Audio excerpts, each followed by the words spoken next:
Welcome to Chapter 2 of the M-STEP Administration Training. In this chapter, I will discuss the tasks that need to be done during testing.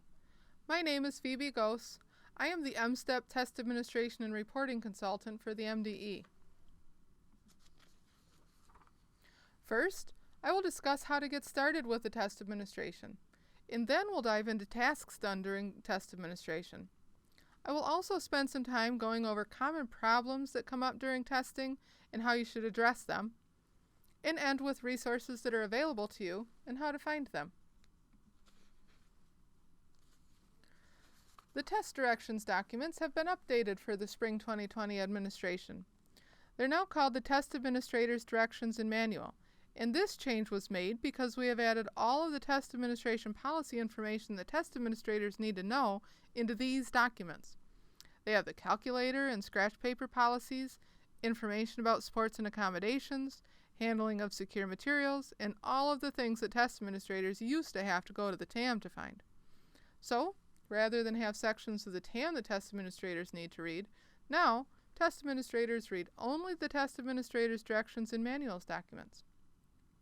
They need to read this for the grade and content area tests they will administer, and there is a separate document by test mode, meaning online or paper pencil testing. For online testing, the building or district assessment coordinator needs to decide before testing begins whether the school or district will use the TTS for directions option. Once this decision is made, test administrators need to be given direction about which way to administer the test, either with or without TTS for directions. TTS is available for directions only on all tests and test forms. Again, building or district assessment coordinators are responsible for deciding whether to use TTS for directions in their building or district. The test directions document that test administrators use during testing include a section to follow when administering with TTS for directions and a separate section to use when administering without TTS for directions. It will be important that test administrators review the test directions prior to testing so that they know where to find the directions that they will use. On all tests, regardless of whether TTS for directions is being used, the Launching the Insight application, handing out test tickets, the test selection, welcome, and audio check screens are all completed together. Then the test directions branch into sections for using TTS for directions and not using TTS for directions. If using the TTS for directions, students will listen to the rest of the directions with TTS after the audio check screen. There is an important note for any test session being administered without TTS for directions, and it's important that test administrators are made aware of this ahead of the test administration. The audio check screen exists on all tests, and the only way to move past the audio check screen is to play the audio check and verify that the sound is working. For students who are not using TTS for directions or as a designated support, they don't need any audio and may not have headphones, but they will still need to play this audio check. Directions are included in the test directions that test administrators read for this. Again, make sure test administrators read these directions before administering the test. So if a student does not have headphones and the device they are playing on has the volume turned on, then when they play the audio check, it will play the sound in the classroom. To avoid this, you should make sure that the device is muted before launching Insight. This way, the audio will not play out in the testing room. Another important note is that for students who are using TTS as a designated support, they will still need the audio check and they need to use headphones. It is typical that test sessions will have some students using TTS as a designated support and some who are not. There are different directions in the test directions for test administrators to follow on the audio check screen based on whether there are or are not some students using TTS as a designated support in their test session. Again, make sure test administrators read the directions before testing day so that they are prepared and know what to do. For paper pencil testing, test administrators follow the directions that are in the test directions and manual documents. There are not different options for how the test is administered. But regardless of which method of administration, it is important that all test directions are read and followed explicitly to to ensure a standardized administration of the test. Next, I'm going to spend some time going into some policies and procedures and tasks that need to be done during testing. First, make sure that everyone knows the scratch and graph paper policy related to the tests that they will administer. All used scratch and graph paper are secure materials. These documents will have specific test content written on them, and they must be securely collected and destroyed after testing. Make sure that students do not turn scratch paper in by passing it down rows or in any method that would allow a student to view what is written on another student's paper. This is secure information. Test administrators should collect scratch and graph paper individually after testing. If a break is taken during testing and a student will resume the same test and test part at a later time, then in order for his or her scratch paper to be able to be returned, it will need to have the student's name on it. Make sure that your test administrators require students to write their names on the top of their scratch paper or graph paper when they hand it out. That way, everyone will have access to what they need throughout the test. Graph paper is allowed for grades 6 through 7. It must be blank graph paper. M-STEP graph paper is delivered to schools with the initial materials according to pre-ID counts, and it is also available on the M-STEP webpage. The M-STEP scratch paper policy is in appendices to the test administrator's directions and manual, the test administration manual, and it is posted on the M-STEP webpage. The mathematics calculator policy, also available in the places you can find the scratch paper policy, in appendices to the test administrator's directions and manuals, the TAM, and it is posted on the M-STEP webpage.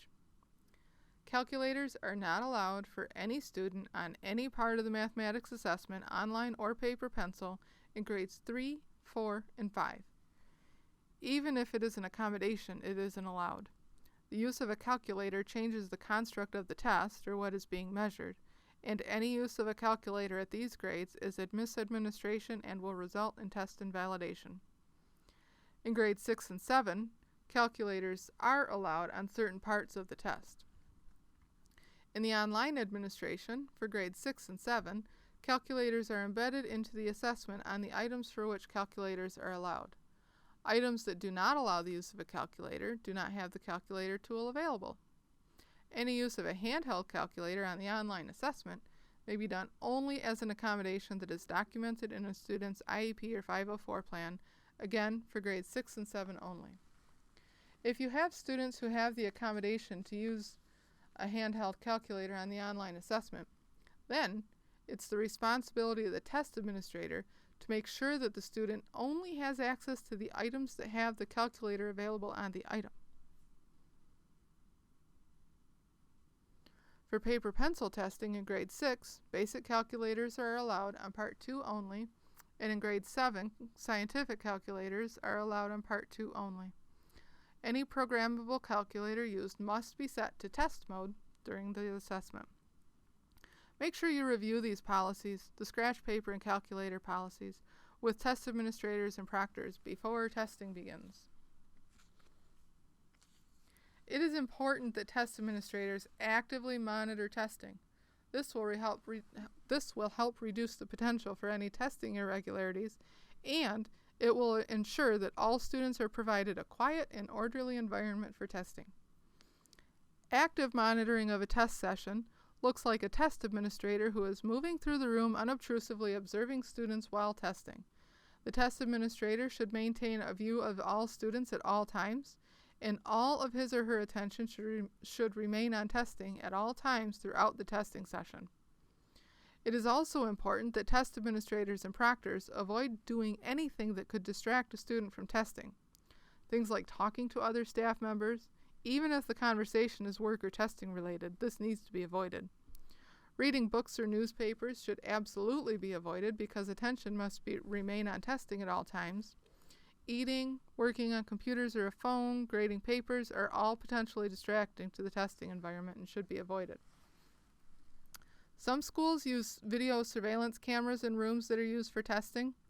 For safety and security, If video surveillance cameras are already in place in a testing room and are used to maintain security, they are allowed to be used during the test session. Cameras should be directed away from test items, and any recording of a test session must be deleted as soon as possible after the test session.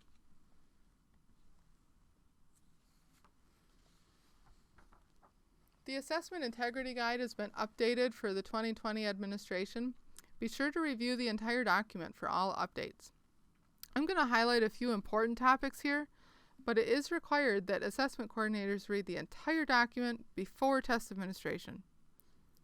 So I will highlight the cell phone policy, academic posters, and the arrangement of student workstations. According to the AIG, student cell phones or other electronic devices must be powered off and stored away from the student work area during testing. It is the responsibility of the district and building assessment coordinators to be sure test administrators are aware of how your district or building will implement this policy and that this policy is enforced. All academic material that is posted on classroom walls must be covered or removed during the test administration. Make sure you emphasize this in your training. It is something that MDE has seen in several instances, and this is a testing irregularity that requires the student's test to be invalidated or completely retaken, which is not an ideal situation for anyone. And computers or workstations must be arranged so that students are not able to view other students' work during testing.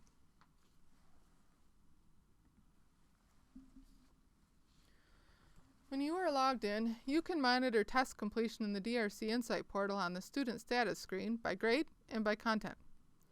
Remember that this screen shows progress toward completion based on students who were pre-ID'd and pulled into the DRC Insight portal. This is not the screen or list of students that accountability uses as the expected to test list. That list comes from MSDS. You can only use this screen to verify that students who are pulled into the DRC Insight portal and assigned to test sessions are completing testing. It does not identify students who are expected to test by the MDE but were not assigned to the test session. Assessment coordinators must make sure that all students who are expected to test are pre-ID'd in the secure site, assigned to all of the appropriate test sessions either through the secure site or the DRC Insight portal.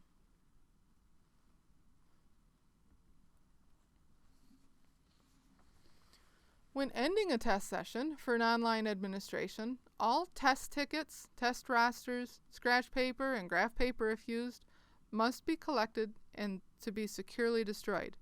Test administrators should also be sure that students exit the test engine. In paper-pencil administrations, test booklets, answer documents, scratch paper, and graph paper if used, should be collected individually. These documents should not be passed down rows. Be sure to verify that all answer documents, test booklets, and scratch paper are collected from all students. Test administrators must verify that all materials are collected before students are dismissed and the test session ended. All secure materials are then returned for secure storage or destruction.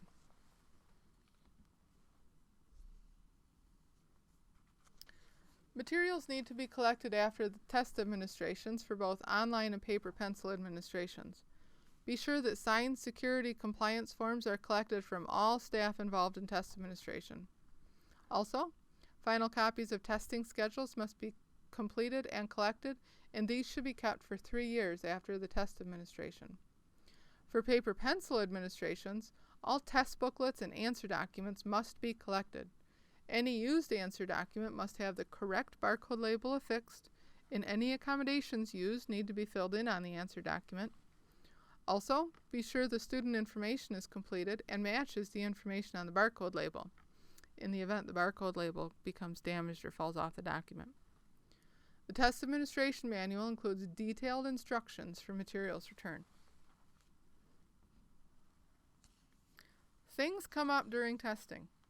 There can be student behaviors that impact testing. Students sometimes submit a fixed form test on accident or have trouble logging into the test. If you have any problems during testing, there are things you can do to resolve the issue, and you'll be able to find information for how to resolve most issues in the TAM. But remember, we are here to help you ensure that you have a successful test administration, that results in valid test scores for the students in your building. Do not hesitate to reach out to us for support when you run into any challenges.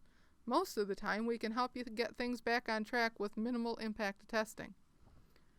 So in this section, I'm going to highlight the most common types of things that we see and what you should do if it happens in your school or district.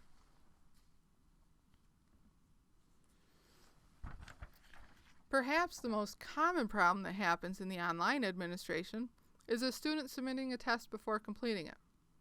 When this happens, if there are 5 or fewer questions answered, contact the call center at 1-877-560-8378 and select option 2. They can get that unlocked for you. If there are more than 5 questions answered, then an incident report is required. Just submit the incident report and we will review it and contact you to help you resolve the issue. Another common problem is if a student becomes ill or is removed from the test session before completing the test. For an online administration, collect the student's test ticket and instruct the student to pause and exit the test. The test may be resumed in a later test session using the original ticket. For a paper-pencil administration, the test administrator should collect the test materials and flag the last question answer, and then the test can be resumed during a makeup session, and an incident report should be submitted. Students testing on Chromebooks who have the wrong keyboard setting, US International Keyboard, will not be able to use quotation marks or apostrophes while in text boxes. To resolve this issue before testing begins, choose Settings on the Chromebook, then choose Keyboard Settings, and be sure US Keyboard is selected. If this happens during testing, have the student click outside of the text box, then press Ctrl-Shift-Spacebar, which will bring up the option to select the US Keyboard setting.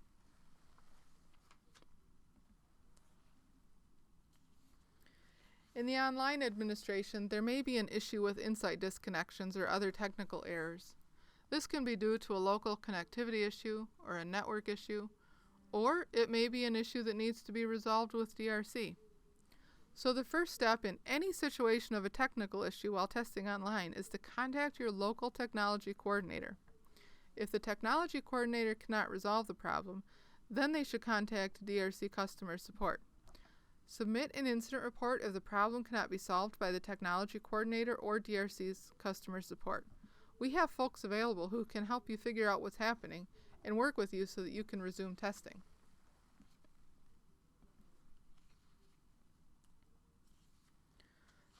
Some examples of testing irregularities can be if a student becomes ill and goes home before completing a test, or a student may transfer from or into the school during the testing window, or if a building emergency occurs during the test session. Also, if a student is not provided assigned accommodations, or is provided accommodations that are not assigned, or a student prohibited behavior during the test session. These irregularities are examples of reasons that an incident report should be submitted.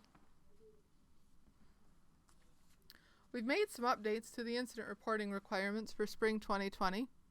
The TAM's Incident Reporting Guide includes all of this information in detail, so be sure you review that section of the TAM before the testing window begins. The first update for 2020 is that any testing irregularity is expected to be reported within 2 school days, either within 2 school days of the testing irregularity itself, or within 2 school days of you being notified of the testing irregularity. Remember, you must report all testing irregularities. Do not neglect to report a testing irregularity if it was not reported within 2 school days. This is all to ensure that irregularities are reported in a timely manner so that we can work with you to appropriately resolve the issue. There are also updates to testing irregularities that are reported due to an error in the administration of a designated support or accommodation. These are the most common incident reports we receive, and the vast majority of those incidents are incidents where a student completed a test without a required designated support or accommodation. So, for 2020, if a designated support that should have been provided wasn't provided, then the school must submit a signed form from the parent indicating the reason for the need to retest and permission to retest. If you've been involved in this type of incident in the past, then you will be aware that this is not new. MDE has a template that you use to provide the parent. You complete the grade, content area, and designated support. Then the parent decides which option and signs the form. This form is available on the secure site at the top of the incident reporting tool. What is new in 2020 is that for a designated support, the educator who is responsible for day-to-day instruction in the content area needs to sign a statement that affirms that the student uses that designated support as part of daily instruction. There's not a form for this. The educator can write or type up a statement as simple as, "I affirm that," insert student's name, uses, and list the designated support as part of daily instruction, and also include the content area, and then sign the statement. For testing irregularities where an accommodation that is assigned in the student's IEP or Section 504 plan was not administered, the signed parent form is still required, and beginning in 2020, you will need to upload the appropriate page or pages from the student's IEP or Section 504 plan. Only upload the page or pages that indicate the required testing accommodations. And please note here that something that's considered a designated support on MSTEP can be administered as a required accommodation, such as TTS items only. This is technically a designated support for MSTEP, but an IEP team may include TTS or read aloud as an accommodation on the IEP. In situations like these, then this is a required accommodation, and the procedures for accommodations should be followed.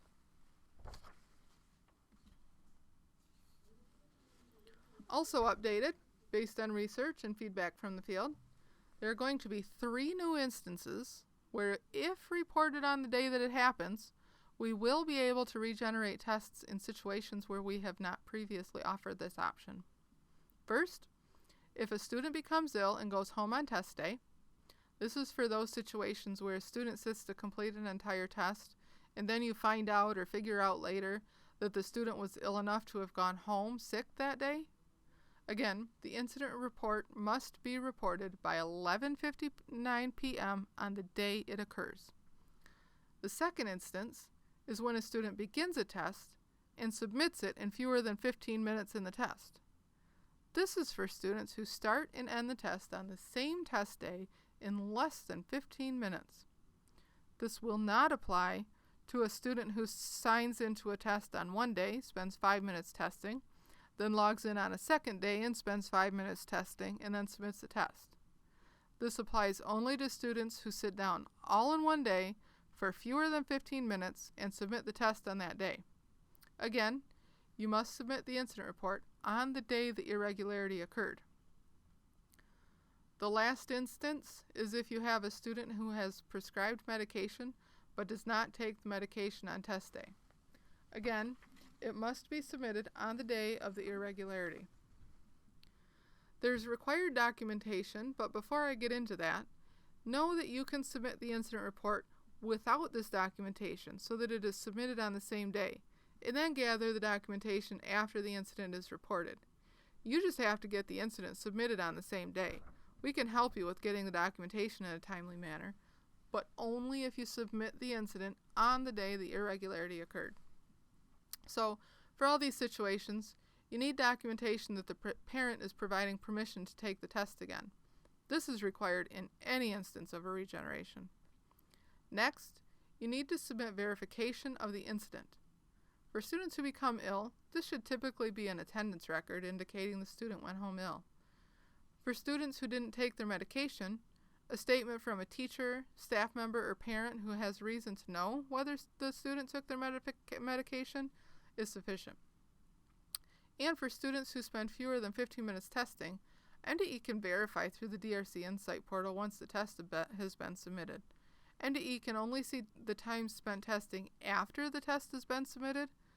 And remember, this is for a test that was started and completed all in one sitting on the same day.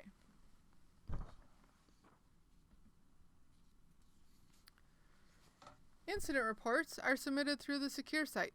Users select the Student Assessments tab at the top of the page, and then Incident Reports in the drop-down menu. The contact information is pre-populated based on the assessment coordinator who is assigned in the EEM. Once you have selected the test cycle and entity information, select the grade, content area, and testing mode based on And based on these selections, the incident category drop-down will update. Then, select the incident subcategory. Directions about which category and subcategory should be used, based on your situation, can be found in the Incident Reporting Table in the M-STEP Test Administration Manual. This table is organized based on the incident categories listed in the drop-down menu of the Secure site.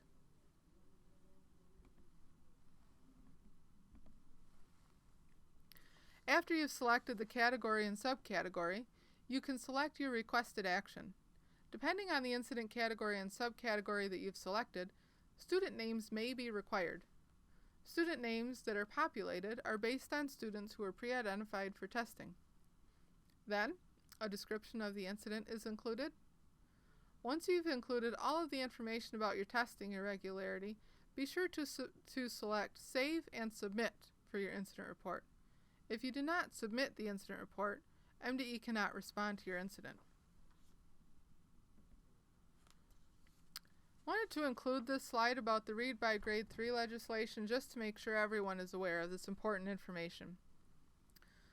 The testing window for grades 3, 4, 6, and 7 has been moved ahead a week so that the window opens on Monday, April 27th and runs through Friday, May 22nd. This is to accommodate the Read by Grade 3 legislation that requires adequate time to address the required 30-day parental appeal window. MDE is recommending that schools administer third grade assessments during the first week of the window to make sure that all of the testing is completed in a timely manner and to allow time in case there are any issues that come up and need to be resolved. Preliminary scale scores on the third grade ELA test will be used to determine which of the Read by Grade 3 indicators that students will receive. Students scoring above 1271 will meet the requirements of the law.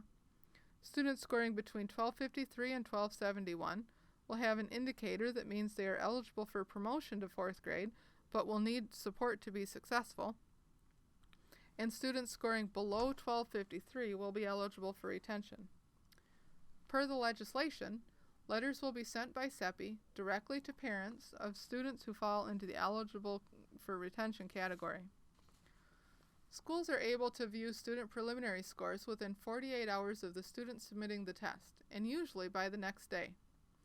An indicator on the third grade ELA test will show how each student scored. This will be how schools can monitor which students will be eligible for retention before parents receive the letter from CEPI. I will discuss how to access the preliminary reports in the next chapter of this training, after testing. Stay tuned. Here, I'm going to remind you of some of the resources that are available to you before, during, and after testing. If you get a chance, go to the MSTEP webpage at www.michigan.gov/MSTEP and look through the documents there. There is a lot of good information available, and it's sorted according to what's new, the current assessment administration, supports and accommodations, context-specific information, where you'll find information about the ELA test or the science test, and so on. There are also sections for professional development, reporting, and more.